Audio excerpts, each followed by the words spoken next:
Assalamualaikum warahmatullahi wabarakatuh. Halo teman-teman, kembali lagi di video aku ya. Kali ini aku akan membahas tentang dakwah di media sosial teman-teman. Untuk itu jangan skip videonya ya.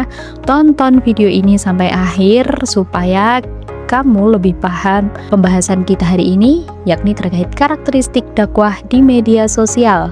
Bagaimana peluangnya, tantangannya, hingga solusi yang bisa kita lakukan. Oke, langsung saja teman-teman. Sebelum membahas media sosial, kita perlu memahami terlebih dahulu apa yang dimaksud dengan dakwah. Secara sederhana, dakwah adalah proses mengajak, menyeru, atau membimbing manusia menuju kebaikan sesuai dengan ajaran Islam. Dakwah tidak hanya berbentuk ceramah di masjid atau pengajian, tetapi juga mencangkup berbagai upaya untuk menyampaikan nilai-nilai Islam kepada masyarakat. Tujuan dakwah ialah membantu manusia memahami, mengamalkan, dan menyebarkan ajaran Islam dalam kehidupan sehari-hari. Teman-teman, sebelum hadirnya internet dan media sosial, dakwah umumnya dilakukan secara langsung atau tatap muka, misalnya melalui khutbah Jumat, pengajian, majelis taklim, ceramah di masjid, atau kegiatan keagamaan lainnya.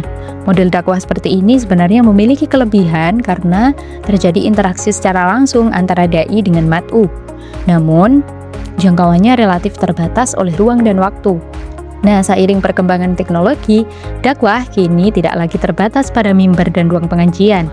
Media sosial seperti Instagram, TikTok, YouTube, Facebook, dan media sosial lainnya membuka peluang baru bagi penyebaran pesan-pesan Islam. Melalui media sosial, seorang dai dapat menyampaikan materi kepada ribuan, bahkan jutaan orang hanya melalui satu unggahan.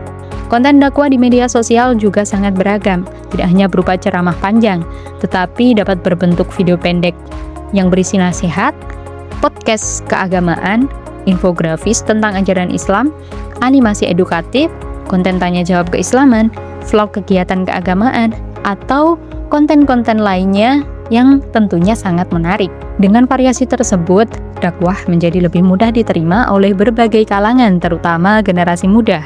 Lalu, bagaimana nih karakteristik dakwah media sosial? Nah, ini masuk ke pembahasan inti kita. Karakteristik dakwah melalui media sosial ini ada beberapa ya yang saya sebutkan. Yang pertama, jangkauannya sangat luas. Pesan dakwah dapat diakses oleh siapa saja, kapan saja, dan di mana saja selama terhubung dengan internet. Kemudian yang kedua, penyampaian lebih praktis dan cepat. Informasi dapat tersebar dalam hitungan detik melalui fitur berbagi atau repost. Ketiga, bersifat interaktif. Audiens dapat memberikan komentar, bertanya, menyukai, ataupun membagikan konten sehingga terjadi dua arah komunikasi. Keempat, multimedia. Dakwah tidak hanya berupa teks, tetapi dapat dipadukan dengan gambar, audio, video, animasi, dan desain visual yang menarik. Kelima, fleksibel dan mudah diakses. Audiens tidak harus hadir secara fisik dalam suatu majelis. Mereka dapat mengakses materi kapan saja sesuai kebutuhan. Karakteristik inilah yang menjadikan media sosial sebagai salah satu sarana dakwah yang sangat potensial di era yang digital ini. Namun, meskipun memiliki banyak kelebihan, dakwah melalui media sosial juga menghadapi beberapa tantangan teman-teman.